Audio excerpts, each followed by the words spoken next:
Nous allons largement y revenir. LCI est en Israël, LCI est en Iran, aux États-Unis, pour vous raconter les tout derniers développements de cette information qui marque évidemment l'actualité de ce vendredi matin. Ahmad Laoui.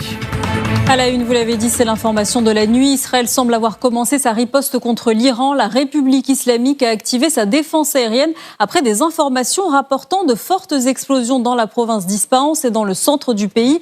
L'Iran qui fait savoir que plusieurs drones ont été abattus avec succès et que ses installations nucléaires sont en sécurité. L'agence officielle iranienne qui annonce aussi qu'aucun dégât majeur a été constaté et que les vols ont repris dans les aéroports de Téhéran. Selon des médias américains, Israël a prévenu Washington de son attaque. Des explosions ont été entendues également dans le sud de la Syrie. On y reviendra tout au long de la matinée. Dans le reste de l'actualité, l'adhésion de la Palestine à l'ONU ne sera pas pour tout de suite. Sans surprise, les États-Unis ont eu recours à leur veto dans la nuit. La demande des Palestiniens d'être un État membre à part entière des Nations Unies a donc été rejetée. Ils vont donc garder leur statut inférieur d'État non-membre observateur qu'ils ont depuis 2012. Un blocage condamné par l'autorité palestinienne et le Hamas. À noter aussi ce matin ces interpellations en Allemagne. 2 espions russes sont soupçonnés d'avoir voulu commettre des actes de sabotage contre des bases de l'armée américaine dans le pays pour soutenir le Kremlin dans sa guerre contre l'Ukraine. Écoutez tout de suite la porte-parole du procureur. Le parquet fédéral a fait arrêter 2 personnes à Bayreuth hier. On soupçonne l'un des détenus d'avoir accepté de mener des opérations de sabotage en Allemagne, en particulier contre des infrastructures militaires et des sites industriels. Il envisageait notamment de commettre des attentats à l'explosif ou des incendies volontaires. Le suspect arrêté avait déjà repéré quelques cibles potentielles avec l'aide de l'autre suspect qui a également été arrêté. 7h03 si vous nous rejoignez sur LCI, c'est un 6-9 spécial après cette riposte israélienne sur le territoire iranien. Les États-Unis ont été mis au courant. Nous serons d'ailleurs aux États-Unis en direct dans quelques instants. Nous ferons un point complet sur les tout derniers éléments qui nous parviennent. Le dernier élément nous vient de l'ambassade américaine en Israël qui décide, je cite, par excès de prudence, c'est le terme employé, de restreindre les déplacements des personnels, des employés du gouvernement et de leurs familles. On a la suite du rapport faisant état de frappes israéliennes contre l'Iran. Donc l'ambassade américaine en Israël restreint les déplacements de ses collaborateurs et de leurs familles. Par ailleurs, les autres informations suite à cette frappe israélienne qui demande évidemment un éclairage, c'est que le gouvernement australien demande à ses ressortissants de quitter immédiatement Israël et la Palestine et que le gouvernement néerlandais demande à ses ressortissants de quitter immédiatement l'Iran. On va se rendre à Tel Aviv, où nous attend Xavier Giacomoni qui est sur place pour nous en compagnie de Thibaut Bruck. Bonjour Xavier, est-ce qu'il y a une évolution des informations côté israélien ? Je rappelle que jusqu'à maintenant, Tsahal dit à LCI, oui, une opération est en cours, non, nous ne ferons pas de commentaires. Eh bien, on en reste là-dessus, Jean-Baptiste, en fait. Aucun commentaire, au moins tant que possible. Le gouvernement a donné des informations vraiment très précises à tous ses membres, aux diplomates aussi à travers le monde. Ne commentez pas l'opération d'Israël. Seule une députée de la majorité a fait un commentaire sur Twitter ce matin. Tali Gottlieb est membre de la Commission des Affaires étrangères. Elle a déclaré que ce matin, Israël a relevé la tête et que nous sommes en train de retrouver notre dissuasion en frappant l'Iran, mais c'est vraiment une voix discordante dans le monde politique israélien ce matin. Le moins d'informations possible, ne pas susciter la moindre panique. Vous l'avez dit, l'Australie a demandé à ses citoyens de quitter le pays, mais c'est en fait le seul signe tangible qu'il s'est passé quelque chose cette nuit. Ici à Tel Aviv, c'est la veille du Shabbat, les gens vaquent à leurs occupations, un peu comme si de rien n'était. Ils s'attendaient à cette riposte, même s'ils pensaient beaucoup d'Israéliens pensaient tout de même qu'elle aurait lieu après les fêtes de Pâques juives Pessah, donc d'ici plutôt une dizaine de jours. Donc il y a un effet de surprise effectivement, mais pas du tout le traumatisme que l'on a pu vivre ici après les attaques du Hamas le 7 octobre dernier. Merci beaucoup Xavier Giacomoni avec Thibaut Bruck en direct de Tel Aviv ce matin. Ce que l'on sait, ce qui est confirmé, c'est qu'il y a eu des détonations dans la région d'Ispahan, cette grande ville du cœur de l'Iran. Les Iraniens affirment qu'il n'y a pas de dégâts importants, qu'ils ont abattu 3 drones. Voilà pour ce qui a été dit.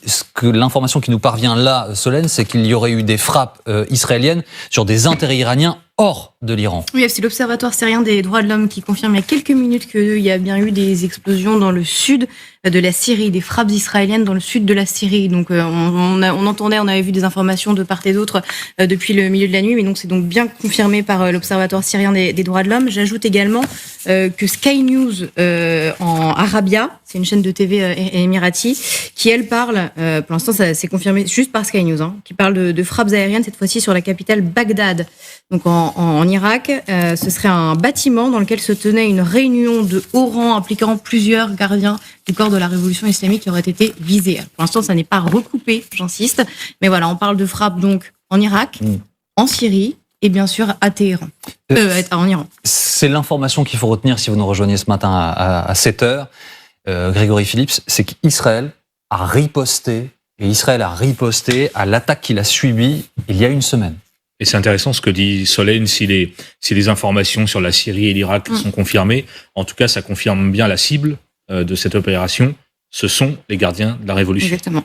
C'était déjà des gardiens de la Révolution qui étaient visés le 1er avril, souvenez-vous, dans la frappe menée contre le consulat iranien à Damas.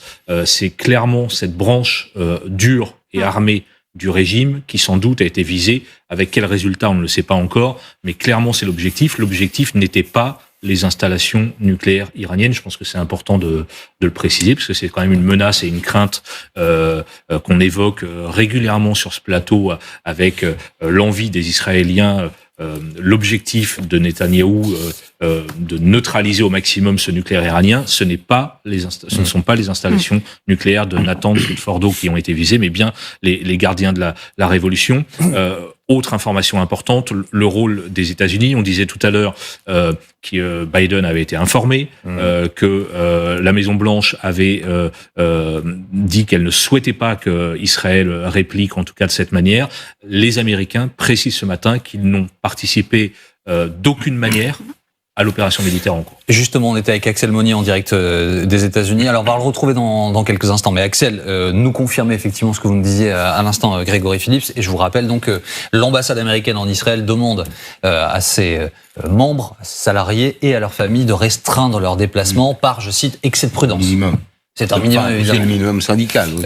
Je voudrais juste savoir, monsieur l'ambassadeur, ce que traduit comme degré d'urgence ou de risque le fait que plusieurs pays occidentaux, l'Australie, les Pays-Bas, demandent à leurs ressortissants de quitter l'un ou l'autre des pays, c'est-à-dire Israël et Iran. Bon, eux l'annoncent. Ça ne veut pas dire que les autres pays ne prennent pas des mesures de précaution. Il est possible que les diplomates français, les diplomates britanniques, etc., on leur ait conseillé de pas trop se déplacer à l'intérieur des deux pays concernés. Mais on ne le publie pas, par conséquent, on n'en fait pas un acte politique. Par contre, en effet, vous l'avez dit, l'Australie tient à prendre une position, dans le fond, en publiant ce communiqué qui désigne un petit peu les lieux où pourraient avoir des frappes dans un avenir proche. Et curieusement, les Néerlandais le font pour l'autre pays. Moi, est-ce qu'on le fait, pardon de vous interrompre, mais est-ce qu'on le fait quand on est un pays par mesure de précaution, oui, comme ça, ou parce que l'on a des informations? Est-ce que les Pays-Bas savent qu'il peut advenir quelque chose en Iran dans les prochaines heures? Peut-être, mais ce qui est curieux, c'est que ce soit un seul pays occidental. Bon, par conséquent, c'est peut-être fondé sur des informations, mais ça n'est pas sûr. C'est une mesure de précaution. J'ajoute une chose, c'est que un ambassadeur est responsable des gens qui travaillent avec lui. Il peut parfaitement, sans publier un communiqué, interdire à ses collaborateurs d'aller se promener dans le pays dans des circonstances de genre. Et c'est probablement le cas actuellement, parce que les collaborateurs, ils demandent à l'ambassadeur ce qu'ils doivent faire et ce qu'ils ne doivent pas faire, évidemment. Mais actuellement, tout le monde doit prendre des mesures de précaution, y compris les Chinois et les Russes d'ailleurs, mais ça n'est pas une raison pour en faire un communiqué qui serait un acte politique. Nous sommes en direct d'Iran avec Siavash Ghazi. Siavash, nous recevons, et vous les voyez à l'antenne, des images ce matin d'Ispahan, de ce qui pourrait être ces frappes, confirmées d'ailleurs par le régime iranien, qui continue de parler de drones uniquement.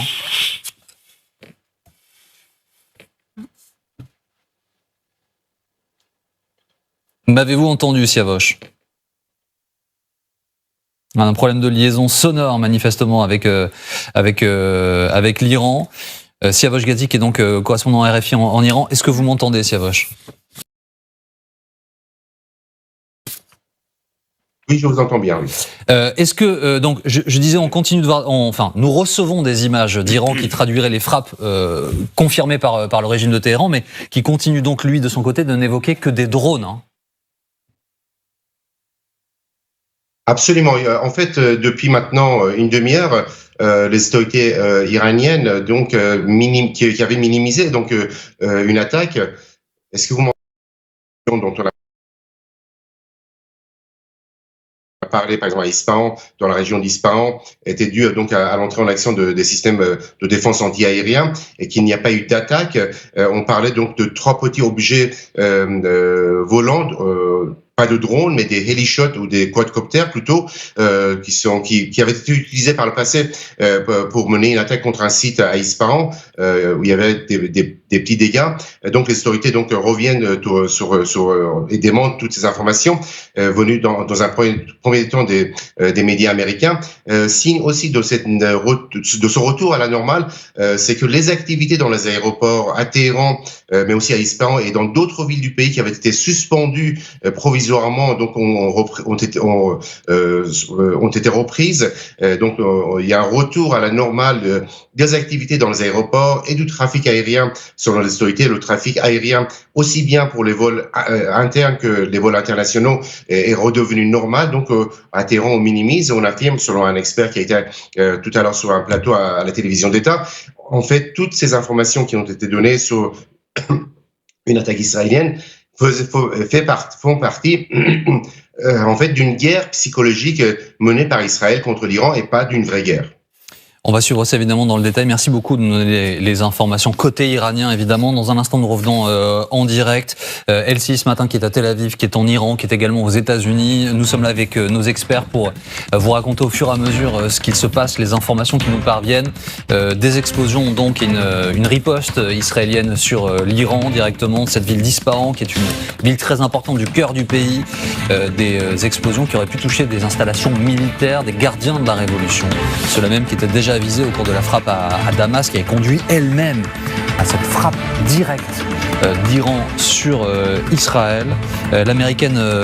L'ambassade américaine en Israël qui annonce donc ce matin restreindre le déplacement de ses personnels. Les Néerlandais demandent aux ressortissants des Pays-Bas de quitter l'Iran. Les Australiens sont invités à quitter Israël et les territoires palestiniens. On vous raconte tout ce qui nous parvient évidemment comme information dans un instant. Restez avec nous.